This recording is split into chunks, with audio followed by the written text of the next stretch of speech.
Well, you can play it through. Hey, everybody. So, we are getting ready to come up with our interview with the amazing Keisha Green. We have so much fabulous content coming at you. You're looking for inspiration and life tips and how to get your mind right, to overcome hardships, get your business right, get your spirit right, get your beauty right. We're gonna go into all of it, bringing a new music from Macklemore, and it's a whole vibe today. It's a whole vibe. We had some hiccups behind the scenes, but that's what life is, right? That's what life is. Mhm.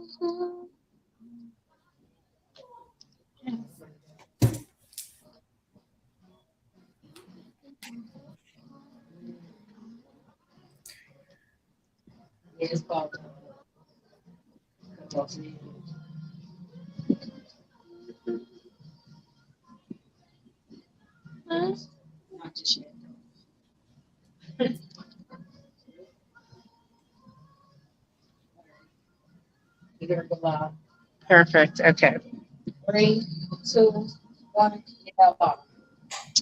And welcome back to Style and Empowerment Chat with Lauren Friends Radio, your place for fashion, beauty, entertainment, inspiration, and good vibes. So I'm so excited to welcome to the show author, mogul, entrepreneur, uh, advocate, just all around amazing woman, Keisha Green.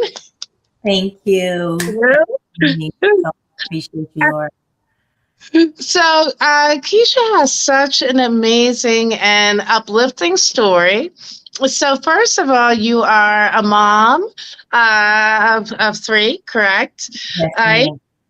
Yes, so we wear many hats. So, beauty and fashion, we share that passion. So, can you tell our listeners just how you got into the beauty industry and what initially inspired you to be an entrepreneur? Well, originally, I've been in the beauty industry since I was 12 years old. I used to braid hair as a little girl to be able to buy things, for school growing up in the number 8 poverty city. My mom was a single mom of 5. We didn't always have luxury things. So I started braiding hair. Actually, because my hair was like never done. My mom never had money to get all those things. So I started working at this little beauty store around the corner from my house. I was 12, and she would give me braiding hair. So I started braiding hair, and then I started braiding other people's hair, right? And you might not know nothing about this, but that hair could get really messy, and it's like gets. Hmm. So my mom would say, "Oh, you're not doing that in my house." So I would have to braid the people's hair on the porch. So that's actually On how the DL. Listen, so that's how I originally transparently got into the beauty industry, kept braiding hair up until I was in my 20s. I was managing a hair salon by the time I was 18. So beauty's always been my thing. I think just because, again, I didn't have all of those girly things growing up. My mom best friend had 3 daughters, and they would give us their clothes and stuff. And so when they would bring, it would be like trash bags, and me and my sister felt like it was Christmas. We would go through the stuff, we would pick out and put the outfits together, what we were going to wear. And I knew I still like to look nice, even though I knew we didn't have a lot of money. So I did my little sister hair. So I just kind of was like, we don't got to look like what we're going through. Yes, yes. My dad used to always say that, you have to make the most with what you have. It's not always about labels. It's about how you throw things together and Right. just to having respect for yourself. Absolutely. That confidence, confidence Mhm. clothing before anything else. So I love that. So I started at 12. That was back in, back in, Just a few years ago. a few years Just ago. a few years ago. I started there, but I moved to Atlanta in 2009, and I got into the virgin hair business. And I did that a while. And, I just always kept my hands in the beauty industry. So now I own salon suites. I call them beauty apartment buildings. Um, and I coach other people to create six-figure salon suites Wow. where they are able to, have residual income. It is seriously like owning an apartment building. Your tenants, they're up to pay monthly or weekly, however way you decide to lay out your business plan. But I've always had my hand in the beauty industry and just being able to be a part of women empowerment.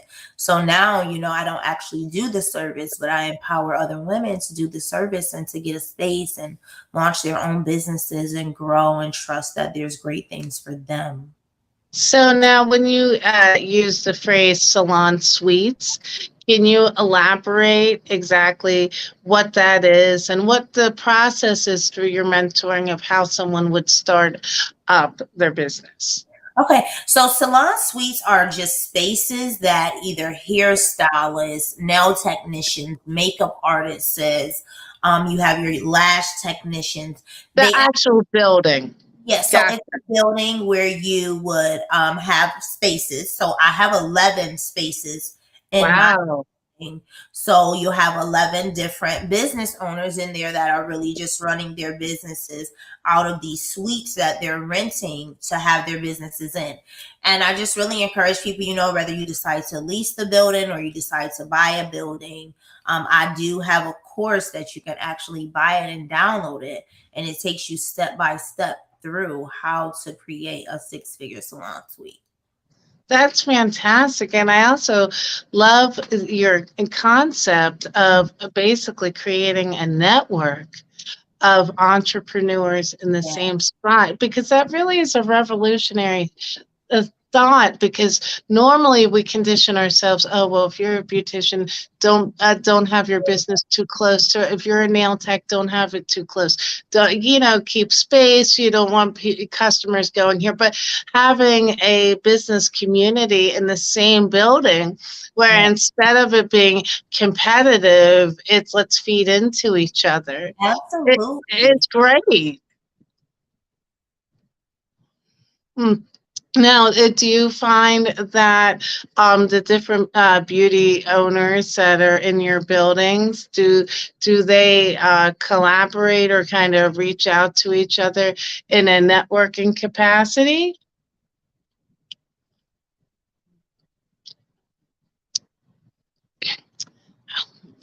I think we froze just a little bit, so just waiting on the connectivity here. Um, but it really is great, investing in yourself and doing the work and researching for your brand, and investing in your business is investing in yourself, and your future and your progress.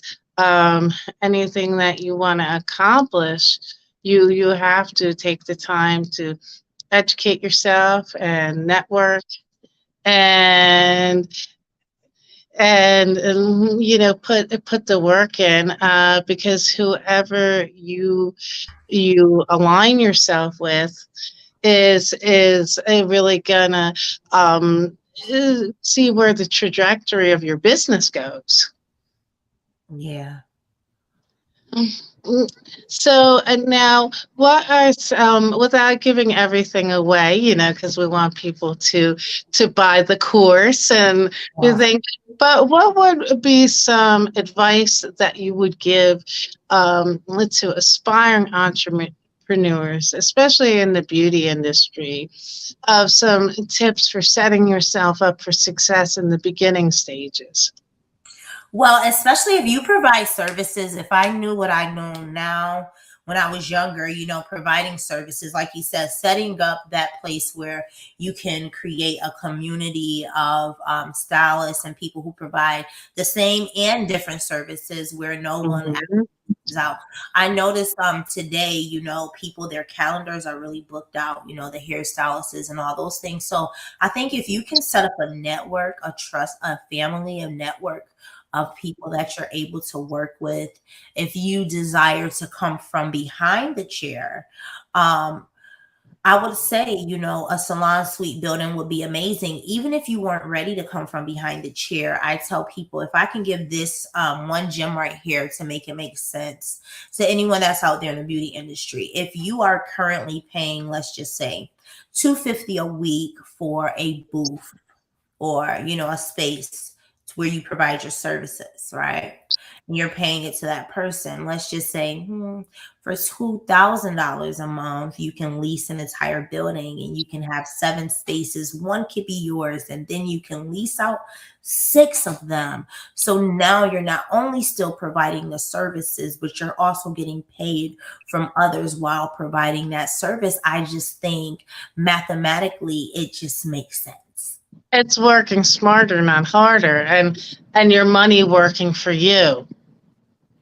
So that's one of the things I really encourage people to do, is having that behind from coming from behind the chair option, because being a beauty provider, rather no matter what it is a very high stressful job. It requires a lot of time.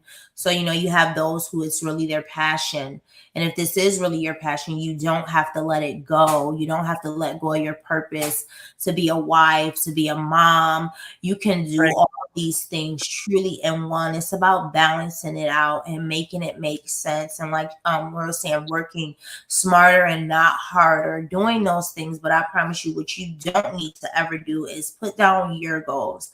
I tell people the me dreams are so important as you structure your life and get prepared for the we dream, right? Yes. Have so many people, they want the we dream and they focus on the we dream, and unfortunately oftentimes we see the we dreams not work out, and they've never had a me dream.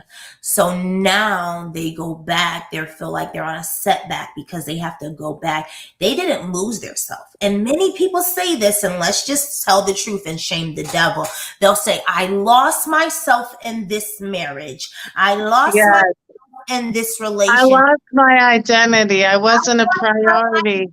When you came in, you didn't have an identity. Your identity was to be a part of a team and to have a we dream. You never knew you. And that's why you focused on knowing as a group, because I don't know who I am. So they have to go back and they have to do what? They have to learn themselves, because we always Mhm. know us. We need to know ourselves. We need to love What's ourselves. important to you? What brings you joy? Also, I think that's important in life and business, and especially in a creative field. As important as what brings you joy, you have to look at what brings you stress, what makes you feel stretched thin, what is not your comfort zone. Insofar as, because they say don't stay in a box, but I mean, insofar as, look, if I'm in this zone, my spirit doesn't feel right. My spirit doesn't feel right. My business can't be right. My creative can't flow. You Right. have to listen to what your triggers are. You have to listen to what makes you feel uneasy or not in your right spot where you can grow. And that is also, I think a lot of people miss that part too. It's equally as important what makes me happy, but also what makes me unhappy. That's So right. I'm not putting myself in that space. That's right. And what I hear you saying is, having peace in order to be able to have clarity, to be able to propel right into your purpose. And your purpose lies of prosperity. Unfortunately, when we hear the word prosperity, the natural human response thinks money and finances. But for me, I have a prosperity of joy. Yes. Being a Purpose. beauty. Getting up and doing things that you love. feeling like you're touching people, you're having emotional connections, you're maybe inspiring something in somebody else. That to me, I call it emotional currency. Yeah, Yeah. like I, that. right? The intangible. Not everything is about the money. No, It's no, about the joy you feel and the joy what you do puts into somebody else's spirit. absolutely. I agree with you on that. I'm big on that. Like, and that's what it's about.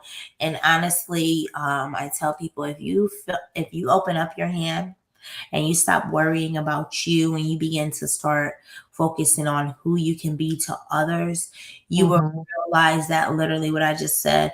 I always say this thing. I say my impact is my income, Yes. and my purpose is my prosperity. Yes. So I just believe that. And each person has to decide. Oh, getting back to what you were saying about taking the inventory, taking the time, writing things down. That's part of it. Saying what makes me feel fulfilled, what makes me feel plentiful, what makes me feel prosperous. Is it money? Is it having a number one ranking? Whatever. Is it whatever it is for you, where you feel like, hey, I'm winning. And that's what I That's want to push for. right. Right? Because some people look, if they're not making coin, coin, coin, they're like, I'm losing. Why am I in this? That's where I get my joy. Fine, that's cool. But other people are like, hey, well, if I get a million followers, then I really feel I'm connected. Whatever that is for you, For you. that's what you have to make your blueprint on how to get there and then live in that space. I agree with you on that. I agree with you on that because everything definitely doesn't boil down to money because you all know we seen last year we seen so many suicides of high accoladed famous celebrity people who have money, and obviously there's something that they were still battling with that finances can't do, and that's peace and joy, having those things is so important, and being able to, like you said, not having your spirit shifted, or some of you want to say energy. I don't say energy, it's the Holy Spirit within me. I don't say energy, it is the Holy Spirit within me. But whatever you choose to call it, you want to be able to stay in a space where you feel good. Yes. So no matter what you want to call it, if it doesn't make you feel good, how about that? If it doesn't Mhm. feel good, it's not a safe space. It's not a safe space for me to think. It's not a safe space for me to have clarity. It's not a safe space for me to grow, because I'm uncomfortable in this space. There's nowhere for me to go. Yeah, And you cannot grow in anything, whether it's love, relationship, spirituality. And we're not talking about being afraid to push yourself, or no, that's not what we're talking about. We're talking about when you're in whatever the it dynamic is, you feel uneasy, you feel unrest, anxious. It just inside, it just doesn't feel right. And you can't grow in anything, especially business, if you don't feel at peace and like you're where you should be. You that's might not, but you still might be thinking, well, how do I reach my goals, or how do I get past these hurdles? But inside, despite the obstacles, you're doing what you should be doing. It, right. it, it feels right here, like you feel aligned. And so many of you too, you give yourself time and give yourself a chance to develop your craft. And you don't have to be perfect to start, but you do got to start to perfect some of it. Somewhat. And Yes. you're never going to have it perfect. And that's why I said some of it, because it's Mm-hmm. not going to be all perfect. But, be patient with yourself. The word says, be anxious for nothing. Which is that's so important. And, I think another thing that's important in business, when you're deciding what you want your business to be and what direction you want, is setting boundaries. Boundaries for yourself, what you expect, what you'll have around you, what you will and won't tolerate in business is really important. So, especially with peace of mind, I think balance and boundaries is really important. And so I was just jumping off of your last point. I was saying that it's really important when you are getting your blueprint together for your business and also maintaining peace is maintaining boundaries, like what your boundaries are and Absolutely. sticking to that and loving yourself to stick by it, because so oftentimes people who don't have the right intentions will, especially in business, will try and talk you out of having those boundaries Hmm. and not letting yourself be rolled over, and you have to have boundaries to succeed. Yeah, you gotta be willing, like, you know what, I'm gonna bet on me. Like, how many times have you betted on other people? You know, every time you go get up for work in the morning, you're betting on the fact that the building's gonna be there when you get there, you know? Right. Betting on the fact when you start the car, you know. So take a chance on you. There's nothing like taking a chance on you. Give yourself the opportunity to show you what you're about. And Yeah. sometimes it's not till we go through something that we actually have to, we figure out where our strengths are. Hmm. Hmm.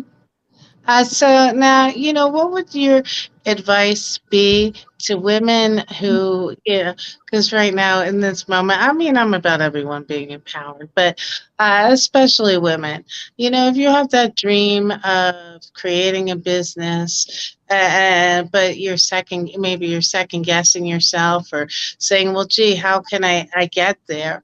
What would be your advice to listeners of just starting, the starting point, and what are the things in the beginning of finding um, the mission of your business?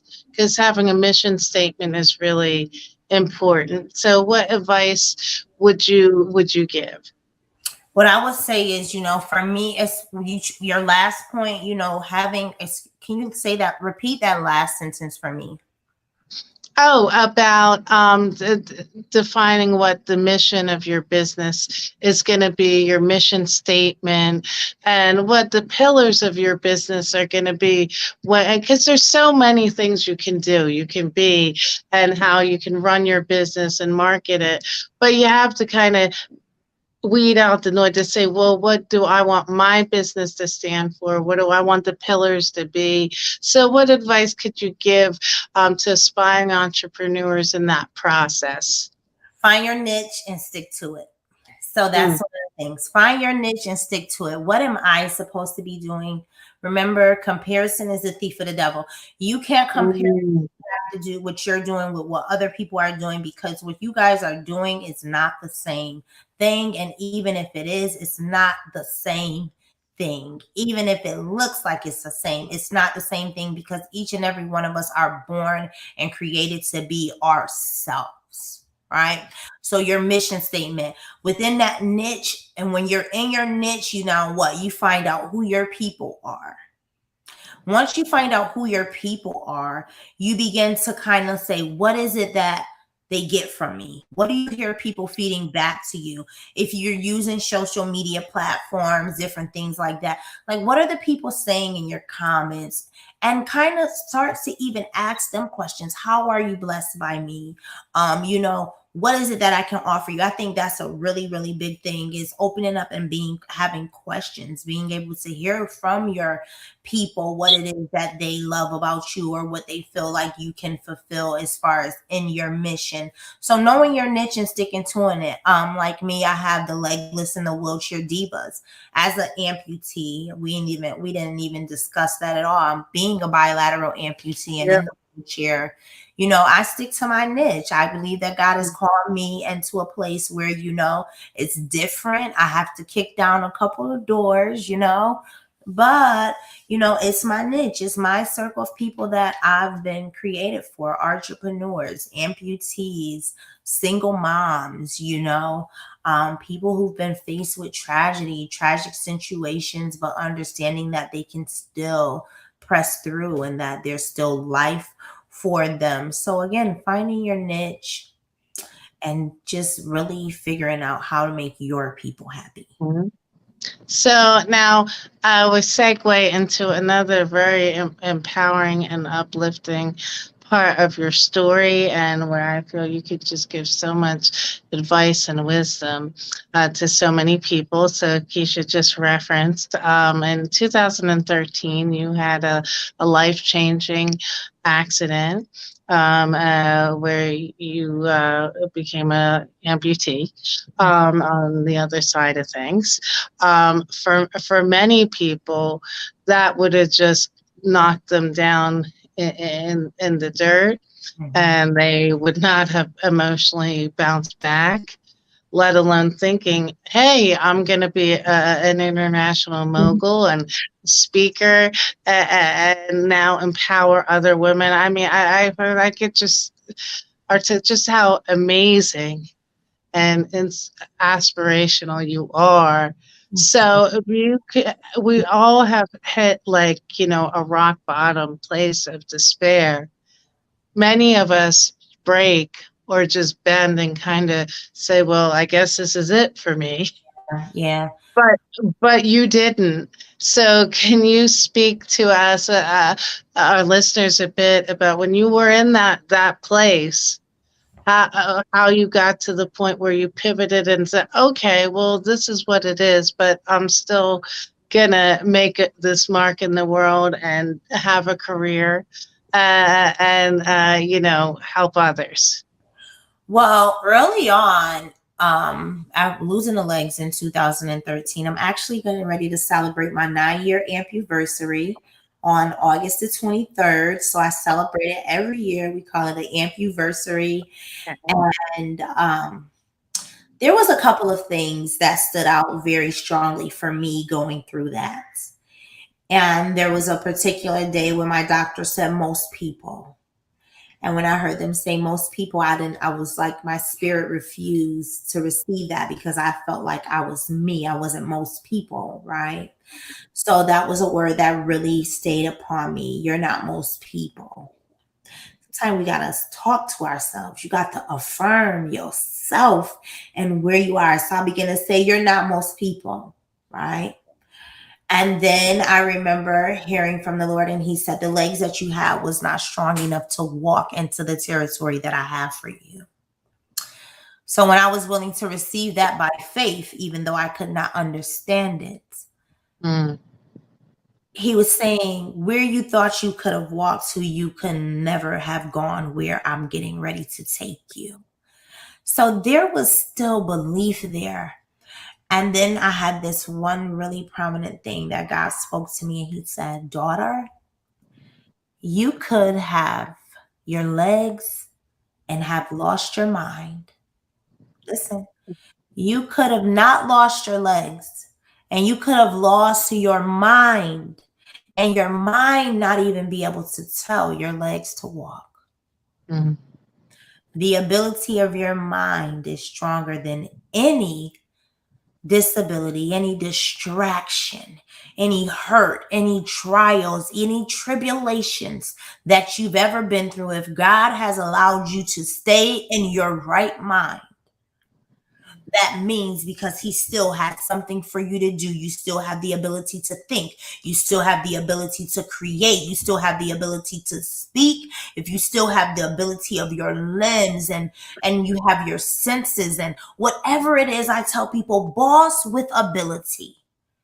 Keisha, what do you mean boss with ability? I mean, whatever ability that you have, become a boss in that.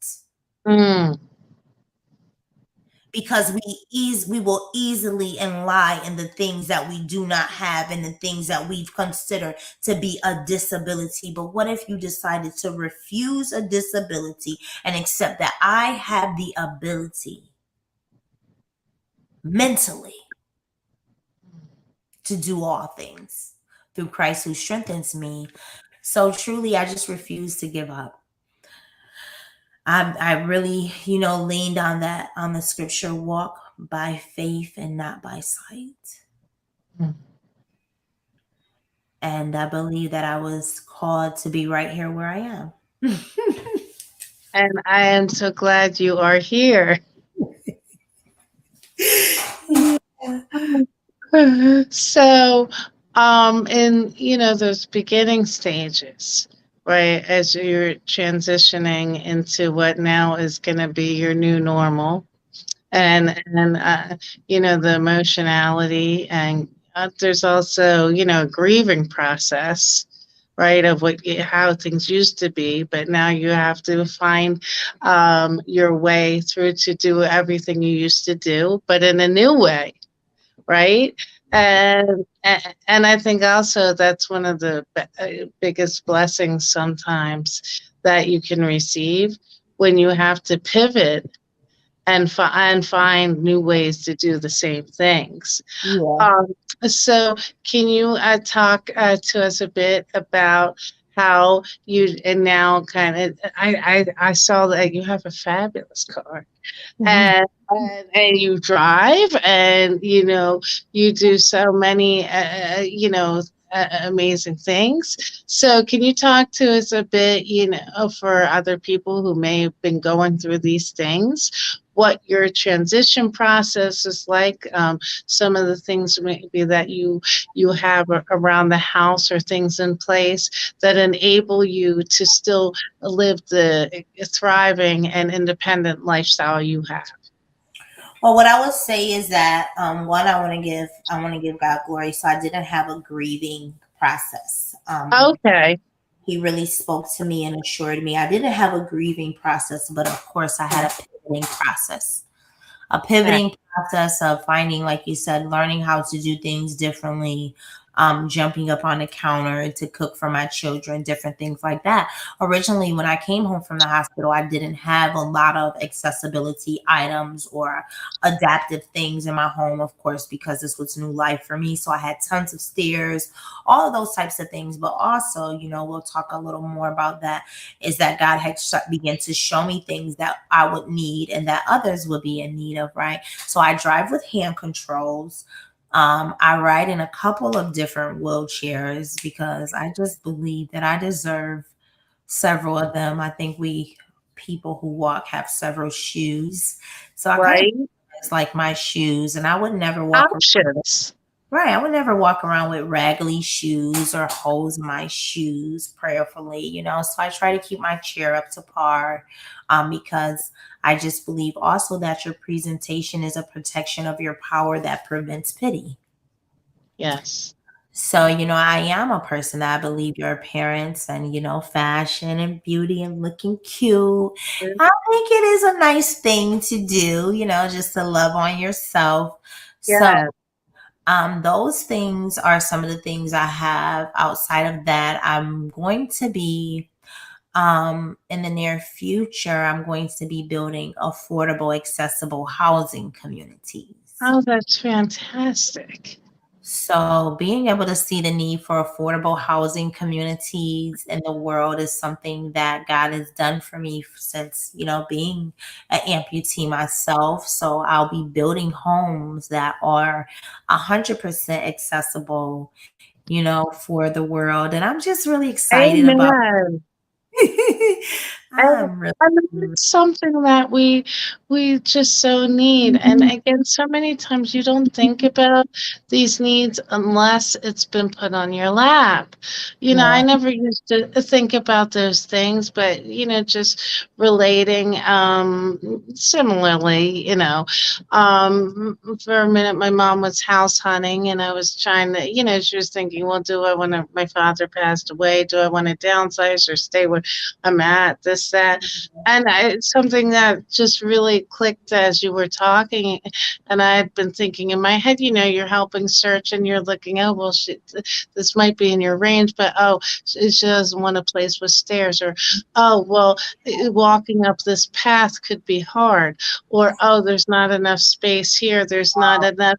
for someone who has mobility issues, well, having two long flights of stairs, that's not going to work. Or this type of stairway would be a safety concern. The way the entry, and it really limits if you're actually saying, "Hey, I want a house sign," and you Yeah. have different. Right, and you have different obstacles that you deal with, but like you said, you still want that joy and that beautiful environment and whatnot.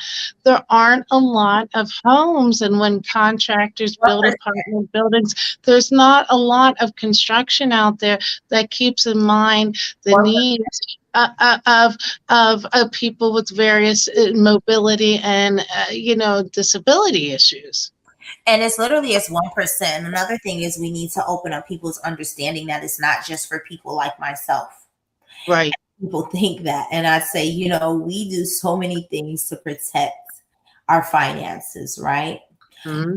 Go out and we buy homes that if you were me, you would never be able to enjoy it and live in it again. So what is it? It's a horrible investment. It's Right. investment. It has nothing to do with you being in a wheelchair. It has nothing to do with you having a disability. It has to do with you making an investment that is smart for your family. Mhm. This is your forever home. By all means, Right. one day you're going to look at those two beautiful spiral stairwells going up the side in that $2.5 million house. And you're going to say, move me anywhere but here because this Yeah. doesn't work for me. So, getting people Right. to think about those things is really important. But also offering homes because I am starting with the affordable, accessible housing communities, but I also have floor plans for a subdivision that will be luxury with accessibility. So these homes will be luxury, but they will also be 100% accessible as well. But we're first going to start off with those who are in need of the affordable, accessible housing, and then we'll do our kingdom work, our community work, and then we'll go on later and build out the luxury accessibility subdivision. And that's just such it's so amazing. And just it's spreading empowerment and joy where, people who are experiencing different life situations that are beyond our control. So does that mean that your love and of environment should stop? Does that mean that feeling peace in your home should stop? Should that mean you can't enjoy the things that you love? Because people aren't thinking about, hey, well, let's pivot. That's right. Let's make it. Let's do this. And because even for me, when I thought about, oh, I need an accessible house. When you say, oh, when you think of that, people start saying, oh, I gotta get a big ugly ramp and all this. Right, right, right, right. Negative thoughts, but no, my house is absolutely amazing. I'm a home decor girl all day long. So luxury with accessibility is what you'll have access to because God has trusted me with something that looked like it came to hurt me, but it literally came to open me up to be able to change the lives of so many that will come behind me. And so I'm so excited. I'm so excited. Well, Keisha, you have just such an amazing voice and spirit, and really someone who's able to make moves and make things happen. This is just coming to me as we're talking, and I'm just throwing this out there. I think that you would be a great person to advocate and lobby and create legislation. Wow. Uh, Laura, you better prophesy, girl. Go ahead. Let me receive this prophetic word. you are someone who is speaking for others and having the courage to say, hey, these are the things we're up against. These are our needs. How do legislators know? Unless how can we create the law? Unless it's like they say, awareness is the first level. I think it would be amazing. We have the American Disabilities Act, but there's so much that needs. It's just a baseline. I feel that we should have legislation saying that houses, in order to be up to code, like we need to change what the code is. Contract, That it's contractors should be demanded to and present a and percentage of houses each year yeah, that are and accessible as huge contractors. yes, and I think too it should be for contractors and carpenters and architects when they get trained that they should get training on how to be um, I was just saying, bouncing off of what you were just saying, I think that, in the schooling process, when we're training our carpenters or architects or engineers and whatnot, that they should, as part of the curriculum, be required to take courses and become certified on how to create designs that are disability compliant. That's You right. know, That's right. They should. I agree with you on that big time. Like they should. But and I wasn't playing. I was really receiving that prophetic word that you was speaking over me. Because actually Dr. Cindy Trim just spoke the same word over me. So I received that, and I received that moving boldly, that God is going to give me a place where people are going to receive and respect my voice and what God has given me to say. That is not just about me, but it is the hearts of so many that may not have the courage, to speak. And, even as or the platform or know-how, yeah, right? yeah, that too. And I even hear God saying as I'm saying this to you, even with like a lot of people don't know, but when it comes to insurance, right? When it comes to Medicaid and different things like that, I believe that we can even do something over there with Impact, because I believe they allow the people to get a new wheelchair every 5 years. And I just think that is like, it has to change. We have to You're get that right. changed.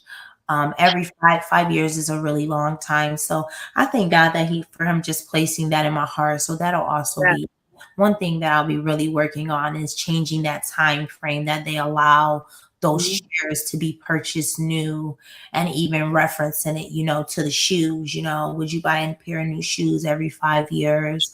Would you wear them out? Right. Would you?